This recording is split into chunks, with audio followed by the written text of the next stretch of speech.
क्षितौ षट्पञ्चाशत् द्विसमधिकपञ्चाशदुदके हुतासि द्वाषष्टिश्चतुरधिकपञ्चाशदनिले दिवि द्विषट्त्रिंशन्मनसि च चतुष्षष्टिरिति मयूखास्तेषामप्युपरि तव പാദാംബുജയുഗം.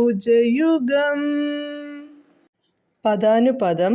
ക്ഷിതൗ പൃഥ്വിതത്വാത്മകമായ മൂലാധാരത്തിൽ ഷഡ്പഞ്ചാശത് 56, ഉദകേ ദ്വിസമധികപഞ്ചാശത് ജല മണിപൂരത്തിൽ 52, ഹുതാശേ അഗ്നിയി സ്വാധിഷ്ഠാനത്തിൽ ദ്വാഷഷ്ടി 62, അനിലേ ചതുരധികപഞ്ചാശത് വായുവിൽ അനാഹത ചക്രത്തിൽ 54, ദിവി ആകാശ വിശുദ്ധി ചക്രത്തിൽ ദ്വിഷട്ത്രിംശത് 72, മനസി മനസ്സിൽ ആജ്ഞാചക്രത്തിൽ ചതുഷ്ഷഷ്ടി ച ഇതി 64 എന്നിങ്ങനെ യേ മയൂഖാഃ യാതൊരു കിരണങ്ങളോ തേഷാം ഉപരി അവയുടെ മേൽഭാഗത്തായി തവ പാദാംബുജയുഗം അപി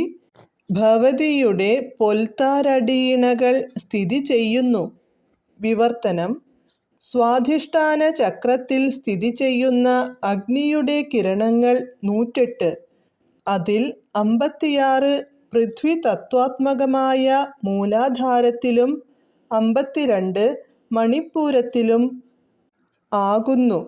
സൂര്യൻ്റെ 116 കിരണങ്ങളിൽ 62 അഗ്നി തത്വാത്മകമായ സ്വാധിഷ്ഠാനത്തിലും 54 വായു തത്വാത്മകമായ അനാഹത ചക്രത്തിലും ആകുന്നു. ആജ്ഞാചക്രത്തിനുപരി സ്ഥിതി ചെയ്യുന്ന ചന്ദ്രൻ്റെ കിരണങ്ങൾ ആകാശതത്വാത്മകമായ വിശുദ്ധി ചക്രത്തിൽ 72, മനസ്തത്വാത്മകമായ ആജ്ഞാചക്രത്തിൽ 64.